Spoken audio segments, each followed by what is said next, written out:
Have you ever had that moment when you wanted to say something in English, but your mind went completely blank? Imagine this. You're standing in line at a busy cafe, the air rich with the smell of fresh roasted coffee, warm steam fogging the glass counter.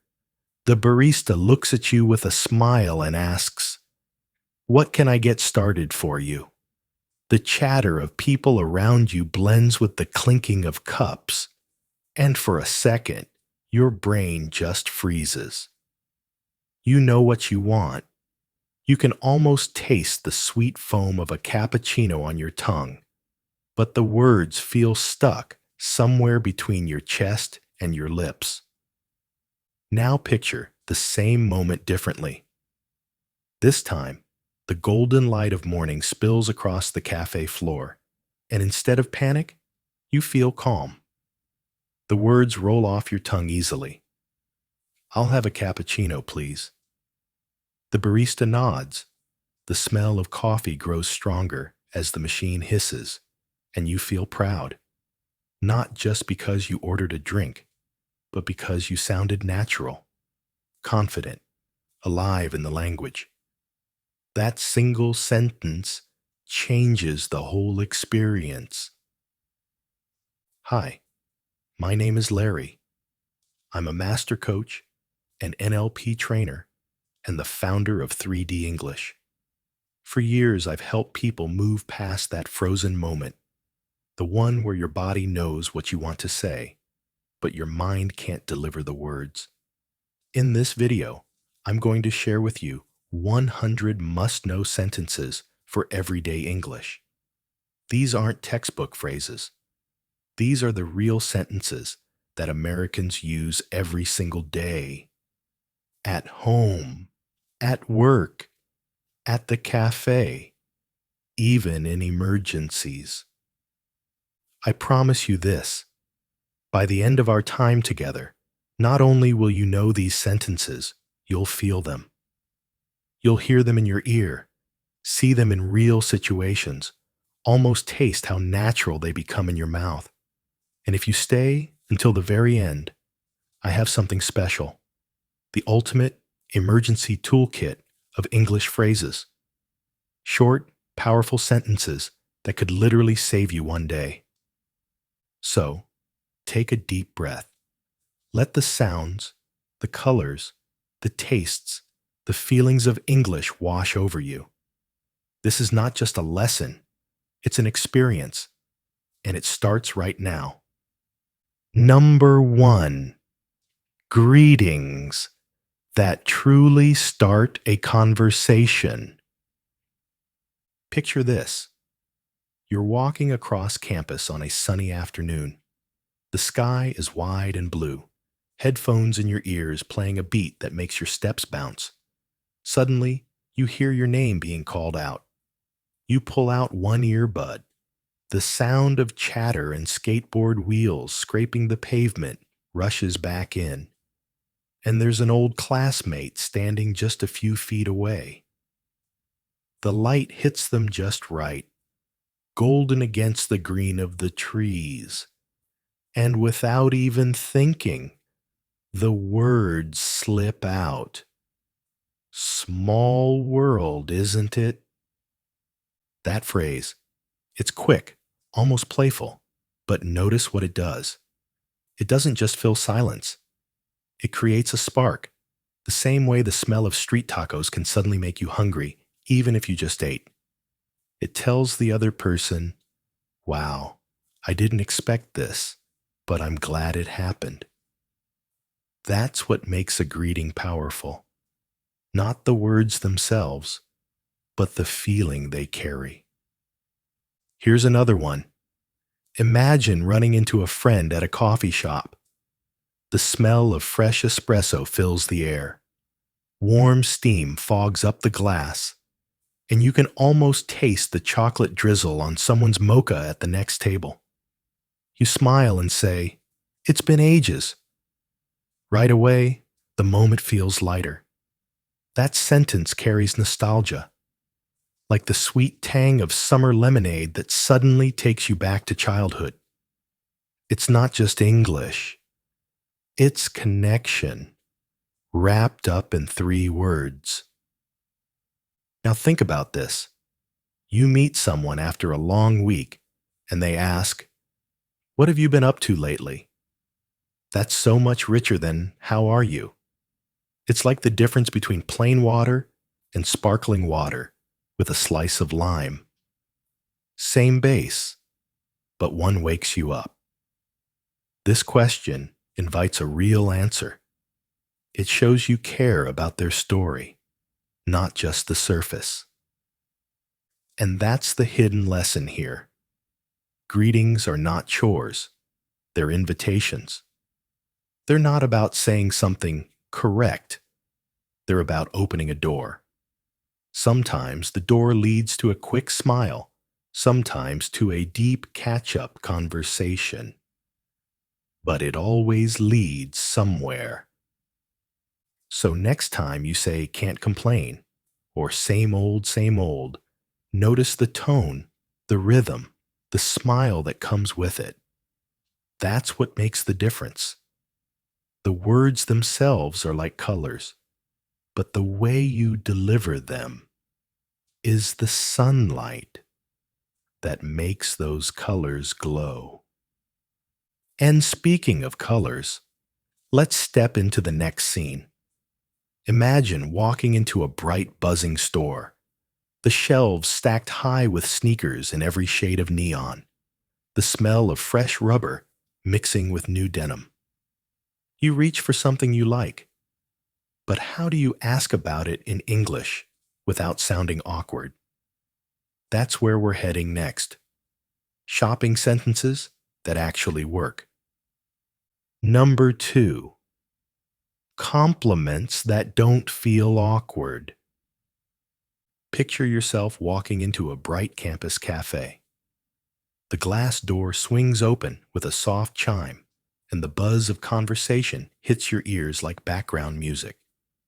Sunlight streams through tall windows, bouncing off colorful posters on the wall. The smell of fresh muffins and roasted coffee fills the air. Warm, sweet, almost enough to taste on your tongue.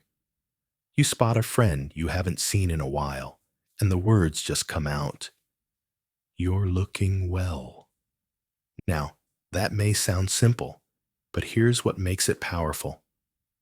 It doesn't comment on weight or clothes or anything that could feel awkward. It's like the safe sweetness of vanilla. Comforting, never too much. In America, this kind of compliment works everywhere. With classmates, with coworkers, even with someone you meet at a party. It's respectful, warm, and it leaves space for the other person to smile and reply. Let's jump into another scene. It's Friday night at a backyard barbecue. The grill sizzles as burgers cook. The smell of smoky meat mixes with the tang of ketchup and mustard. The sky glows pink with the last bit of sunset, and laughter rings out from every corner. You walk over to a group of friends, and someone says, "Can't complain." Another answers, same old, same old." These aren't flashy compliments. They're small, honest rhythms of life, like a sip of cold soda on a hot night. Light, refreshing, just enough to keep the vibe alive. Here's where many learners stumble. They go straight to, "You look beautiful," in every situation. Sure, that's fine with close friends or on special occasions, but in casual or professional settings, it can feel too much. Almost like putting too much spice in a dish.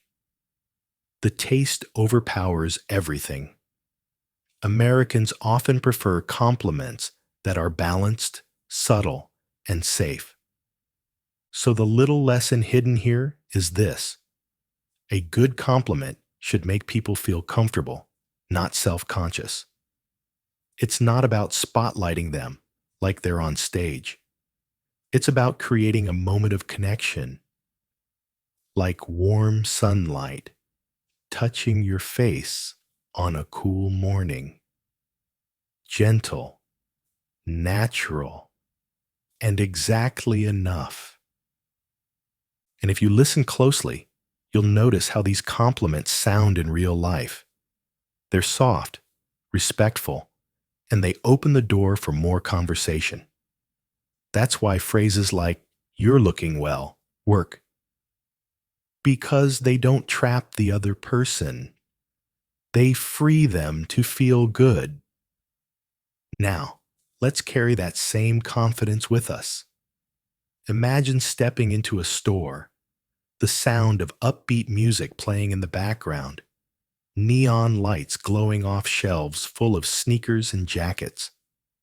The air smells of new leather and fresh fabric, your fingers brushing smooth textures as you look around. You want to ask a question, maybe even buy something. But how do you say it in a way that sounds natural and confident? That's where we're heading next. Shopping sentences that actually work. Number 3, shopping sentences that actually work. Imagine this. You push open the glass door of a trendy sneaker store. Ting! The little bell above the door rings, and instantly you're hit with the thump of hip-hop beats from the speakers. The lights inside are bright and playful. Neon blues and warm oranges bouncing off rows of shoes lined up like trophies. You can smell it too. That fresh, rubbery scent of new sneakers mixed with the clean, almost citrus-like fragrance of new fabric, sharp and crisp like fresh lime leaves. You reach for a pair that catches your eye, smooth leather under your fingertips, and you hear yourself asking, "Could you tell me more about this one?" See how that sounds? It's polite, curious, and it opens the door for the salesperson to actually help you.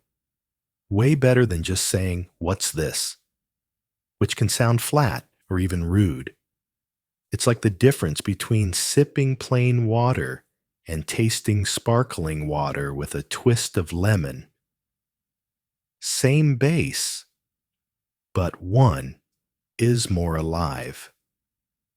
Now picture this. You check the price tag, and your stomach does a little flip. The numbers glow back at you like red warning lights. You smile, trying to stay cool, and say, "That's a bit outside my budget." Notice the tone. It's soft, respectful, not blunt. You're not shutting the door. You're keeping the vibe friendly. In many stores, that one line can lead to options. Maybe they show you a discount section. Maybe they suggest a similar pair that costs less. It's like keeping the conversation sweet instead of sour. Like adding just the right amount of honey to tea. And here's another scene. You're holding up a jacket, the smell of fresh fabric tickling your nose. You're not sure if it's your style, so you ask, "Do you have this in a different color?" Suddenly, the possibilities open up. Maybe they bring out one in a deep forest green or a soft sky blue that pops under the shop's lights. You're not stuck. You're exploring. But here's a mistake a lot of learners make. They go too direct. Saying, "Give me discount," or "I want this cheaper," sounds pushy, like biting into food with too much spice that burns your tongue. Polite language, on the other hand, is like seasoning just right. It makes the whole experience smoother. So here's the hidden lesson. In shopping, your words are part of the deal. The way you ask is just as important as what you ask. When you use sentences like, "Could you tell me more about this one?" or "That's a bit outside my budget," you're not only speaking English, you're showing confidence and respect. And in America, that respect often comes back to you in better service. Now, Let's take that same energy into the next scene. Imagine sitting down at a buzzing restaurant. Plates clink, laughter bounces off the walls, the smell of garlic and grilled salmon fills the air, and your mouth waters even before the waiter arrives. What do you say to order naturally, or to handle little mistakes without sounding stressed? That's where we're heading next. Restaurant sentences that make you sound like a local. Number 4. Cafes and restaurants. Ordering without stress. The door swings open with a soft ting, and suddenly you're inside a buzzing cafe. The espresso machine hisses like steam escaping a train. Spoons clink against cups, and soft indie music hums in the background. Sunlight pours through wide glass windows, painting golden stripes across wooden tables. The smell of roasted coffee beans mixes with the fresh citrus scent of lemon slices sitting in a jar of water by the counter, sharp and bright, like the taste of fresh lime leaves on your tongue. You step up to the counter. The barista smiles, waiting. In that moment, instead of freezing, the words flow naturally. "I'll have a cappuccino, please." Notice the rhythm. It's smooth, confident, friendly. You're not just ordering a drink. You're blending into the music of the cafe itself. It's the difference between tapping your foot awkwardly and actually dancing with the beat. Now let's move to a restaurant. Imagine a table by the window, the soft glow of candles bouncing off wine glasses. The smell of garlic and butter drifts across the room, your mouth watering before the food even arrives.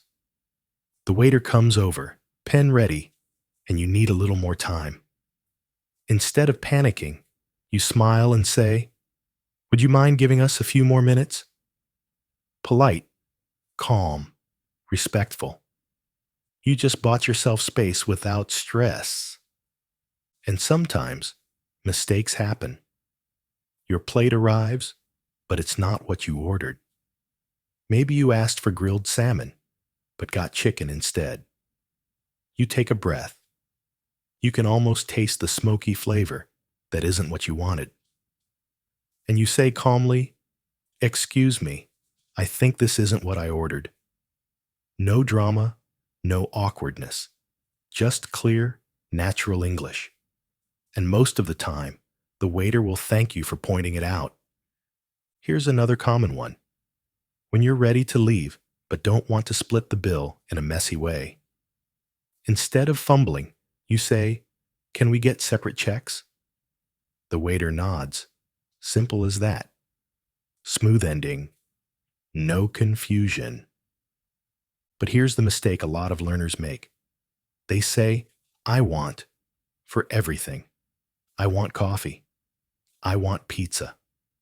And yes, people will understand you. But in American ears, it sounds a little sharp, almost demanding, like snapping your fingers instead of waving politely. Switching to "I'll have" or "Can I get" softens the edges, like adding cream to strong coffee. It's still coffee, but smoother. So the hidden lesson here? Eating out in English isn't just about food. It's about flavor in your words. The way you order can make the whole experience feel easy, relaxed, and enjoyable. Now imagine finishing your meal. The plates are cleared. The sound of laughter lingers, and the waiter says goodbye. You step out into the night air, the neon glow of street signs reflecting on the sidewalk. Tomorrow, it's not food or shopping waiting for you. It's something bigger. You're stepping into a professional space where words don't just get you coffee or sneakers. They build respect. That's where we're heading next. Workplace English that builds respect. Number 5. Workplace English that builds respect. The sound of ding echoes as your laptop lights up with a Zoom notification. You slide into your chair, the faint scent of fresh lemon tea rising from the mug beside you, sharp and refreshing like a wake-up call. The screen glows blue. Little boxes pop up one by one, and suddenly you're in the middle of a virtual meeting. Voices overlap, keyboards click, and someone forgets to unmute. Sorry, I was on mute. They laugh, and the tension breaks like a bubble popping. In these moments, the words you choose matter. Picture yourself leaning forward, light from the screen reflecting in your eyes, and saying, "Let's touch base later this week." That phrase is like a soft handshake in English. Professional, but not stiff. It tells your team, "I'll reconnect with you soon," without sounding bossy.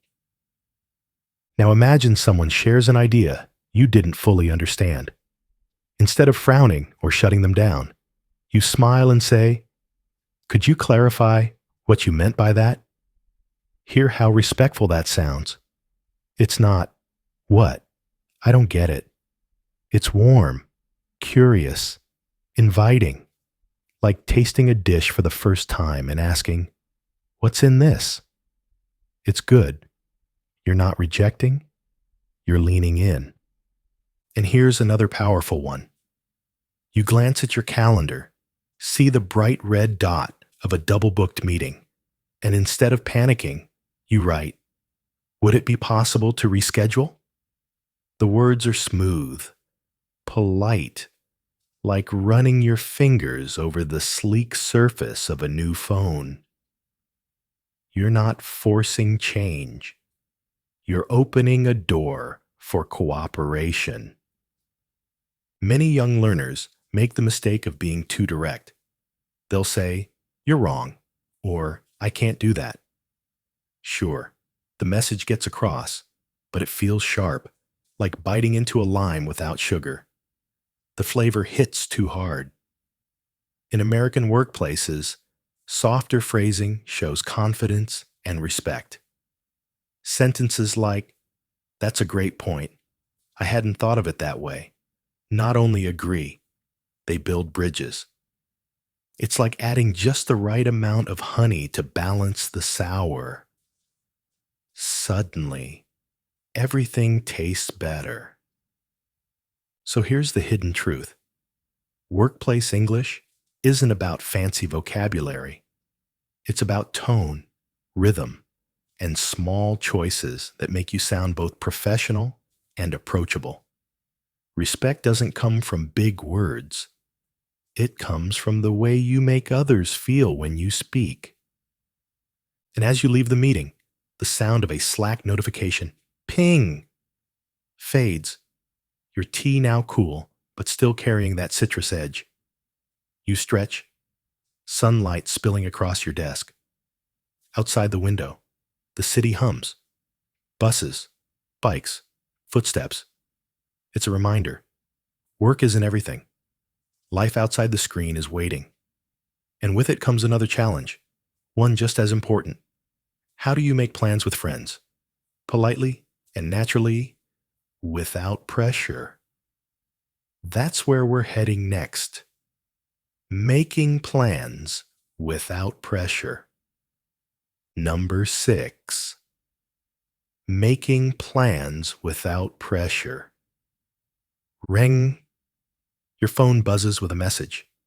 You glance down, the screen lighting up in soft blue, reflecting in your eyes. Outside, the sun is dipping low, painting the sky in streaks of pink and orange. The air smells faintly of grilled corn from a food truck nearby, sweet and smoky, and you can almost taste the salt of popcorn on your tongue. A friend texts, "Hey, are you free this weekend?"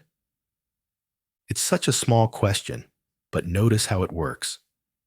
"Are you free this weekend?" isn't pushy. It's open.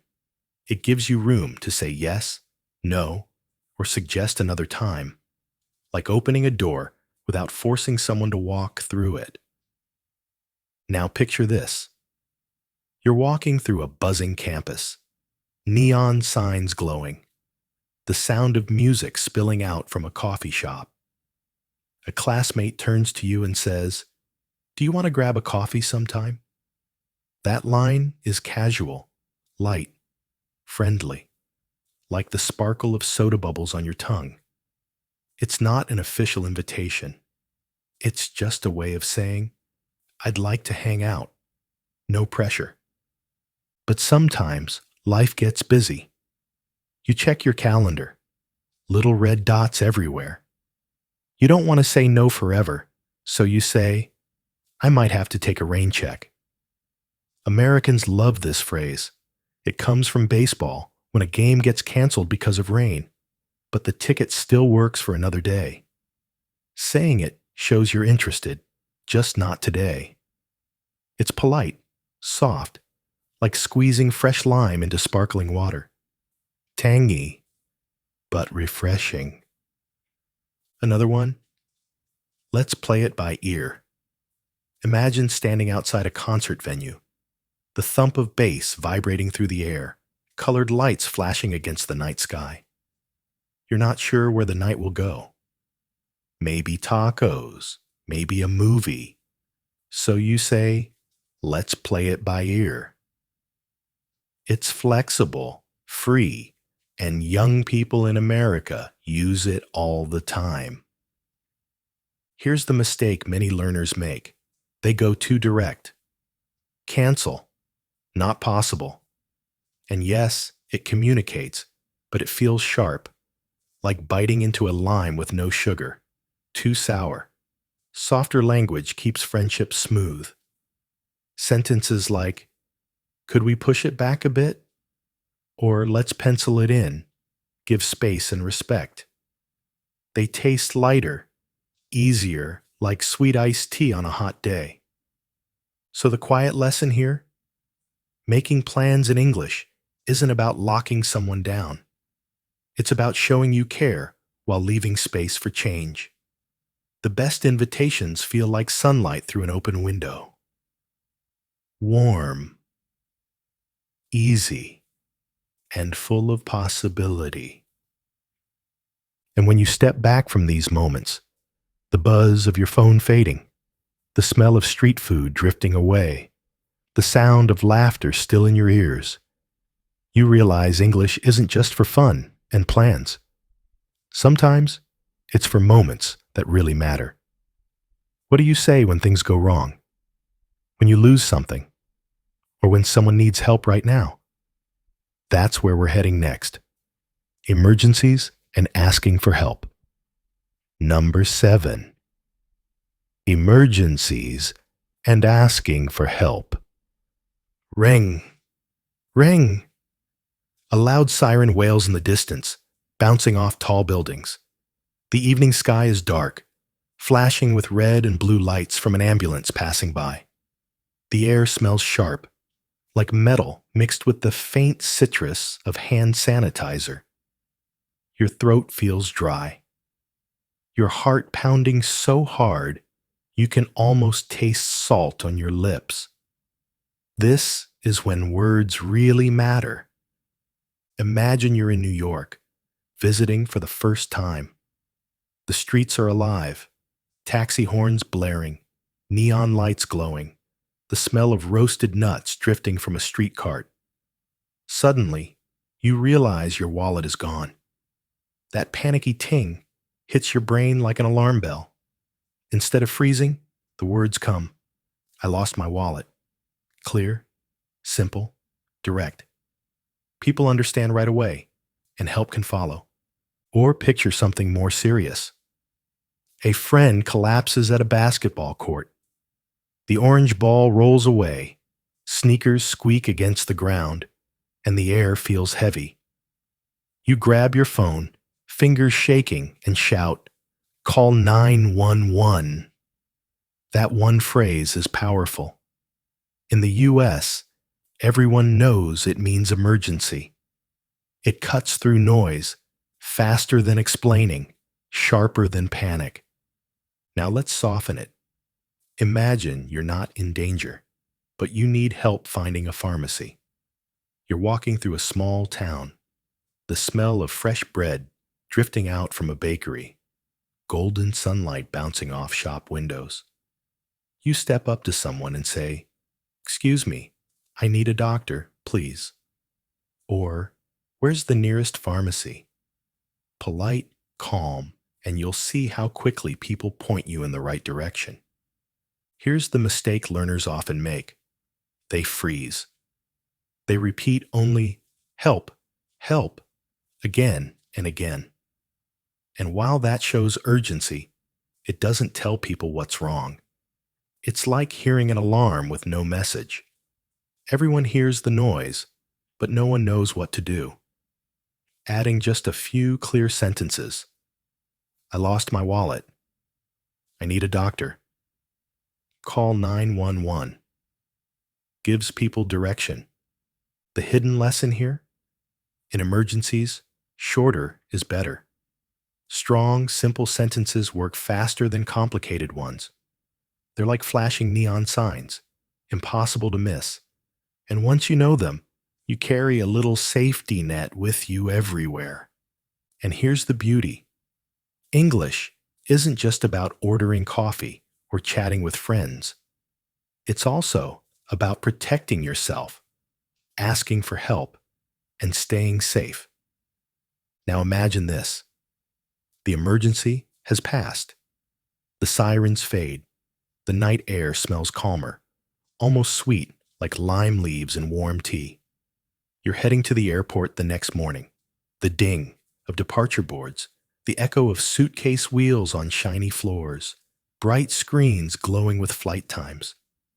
Travel can be exciting, but also confusing. What do you say to get a taxi, ask for directions, or find your seat on a train? That's exactly where we're going next.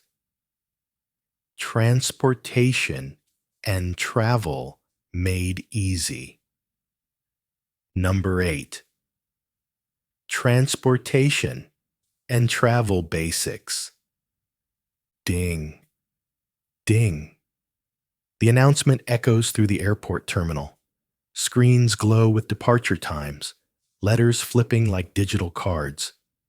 The smell of roasted coffee blends with the sharp scent of disinfectant, and your tongue is still tingling from the citrusy taste of the lemonade you just sipped. Your backpack feels heavy on your shoulders. Wheels of suitcases clattering on shiny tile floors. You need to find your gate. You walk up to an airport worker and ask, "Where's the nearest bus stop?" Or, "How long does it take to get there?" See how simple that is? Polite, direct, and clear. It's the kind of English that works fast, even when you're tired from travel. Now picture this. You're in New York City, standing outside under the glow of yellow streetlights. Taxi horns beep beep in the distance, the smell of pizza slices drifting from a corner shop, grease and cheese making your mouth water. You raise your hand and say to someone nearby, "Could you call me a taxi?" That sentence is golden, short, natural, and it gets the job done. Or imagine you're on a train, sliding into a crowded carriage. The air smells faintly of perfume mixed with the musty scent of old seats. Someone's bag is on the bench you want, so you lean forward politely and ask, "Is this seat taken?" It's respectful, soft, like sipping sweet iced tea after a long walk. It makes space for conversation, not conflict. Here's something cool. Americans say subway, Londoners say the tube, and in other countries, you'll hear metro. Same idea, different flavor. It's like tasting lime soda in one country and lemon soda in another. Both fresh, both familiar. Knowing these words helps you travel smoother, without confusion. Now, a common mistake? Learners sometimes cut the sentence down to just 2 words. Where station? Sure, people might understand, but it sounds rough, unfinished, like music with no beat. When you say the full line, where's the nearest station? It flows naturally, smooth, like the sound of train wheels gliding over the tracks. The hidden lesson here? In travel, polite and complete sentences are your best ticket.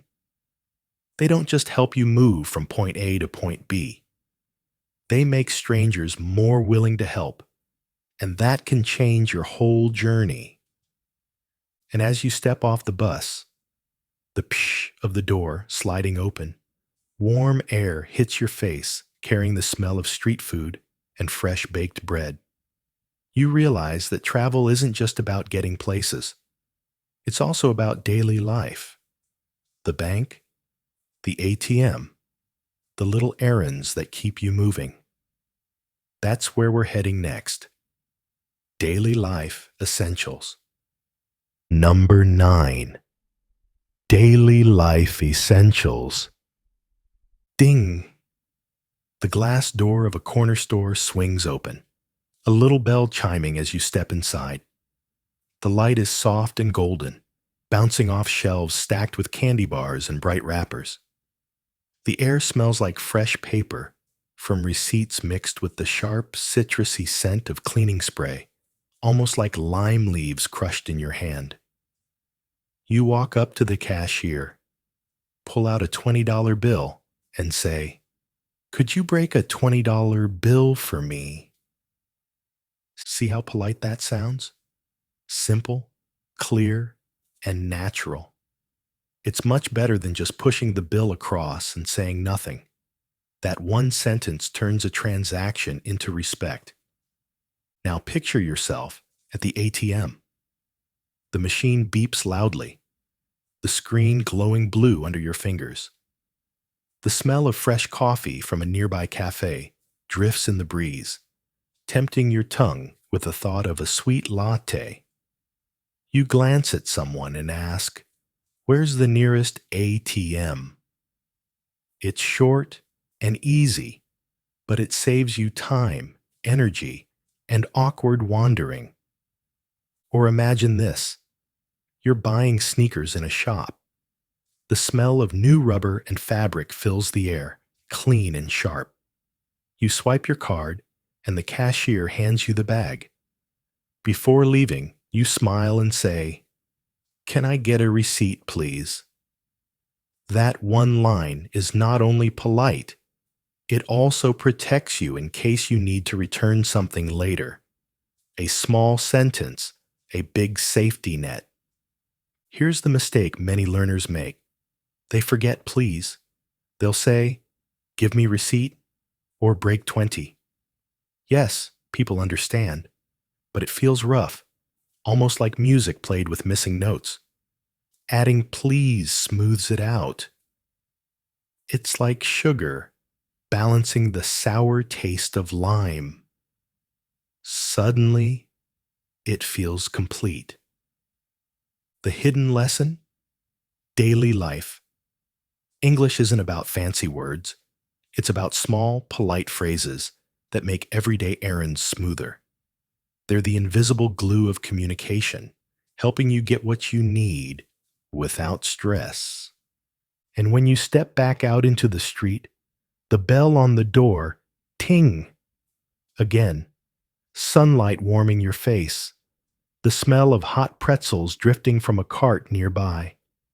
You realize English isn't just for shopping or errands. It's for every part of life, from safety to friendships. And now, as we close our journey, there's one last reflection waiting, a reminder of why all these sentences matter. That's where we're heading next. Closing reflection. English. that opens doors everywhere. Number 10. Closing. Reflection. English that opens doors everywhere. Ding. The soft sound of a cafe door closing behind you. Outside, the night air is cool, brushing gently against your skin. Streetlights glow a warm yellow, painting long shadows across the sidewalk. The smell of roasted peanuts drifts from a vendor's cart, mixing with the faint sweetness of fresh lime leaves in someone's tea. You take a sip of your own drink, and the taste, smooth, sweet, with a little citrus edge, wakes you up just enough to smile. Think back for a moment. We started with greetings. Those little sparks like, "Small world, isn't it?" Or, "It's been ages." Then we moved through compliments, shopping, restaurants, workplace English, making plans, emergencies, travel, and daily life. Each part gave you not just sentences, but feelings, colors, sounds, and real-life moments. Because English isn't just grammar and vocabulary, it's the music of everyday life. It's the clink of glasses in a restaurant, the beep of an ATM, the buzz of your phone when a friend invites you out. And here's the truth. Every sentence you've learned is like a key. Some unlock small doors, a coffee order, a receipt at the store. Some open bigger ones. Respect at work, safety in emergencies, or the joy of reconnecting with a friend. Together, they don't just teach you English. They help you belong. The little lesson hidden in all of this? You don't need perfect English to live fully. You just need the right words at the right time, spoken with warmth. Like sunlight spilling across your face, like the sharp citrus smell of fresh tea that wakes your senses. The right words make life brighter. So, here's my invitation to you. Take these sentences with you. Use them at the cafe, on the street, at work, while traveling, with friends. Let them be the rhythm in your daily life. And remember, the more you use them, the more natural they'll feel. Like songs you know by heart. And before we close, let me ask you, which sentence today felt the most useful to you? Share it below. Maybe it was, "Can we get separate checks?" Maybe it was, "I lost my wallet." Or maybe it was just, "You're looking well." Whatever it is, tell me. Because your voice matters here. And of course, if you enjoyed this journey, like this video, share it with a friend, and subscribe so you don't miss the next adventure. Ding! Another door opens as you keep walking into the night. That's what English is. Not the end of something, but the beginning. And every word you say is one more step forward. Thank you for spending this time with me. It means a lot to share these moments, these sounds, these little keys of language with you. Remember, every sentence you speak is practice. Every conversation is progress. So keep smiling when you greet someone. Keep calm when you ask for help, and keep shining with the confidence that you can do this. Until next time, take care of yourself. Keep your energy bright, and keep your English alive in the world around you. Goodbye, my friend, and I'll see you in the next video.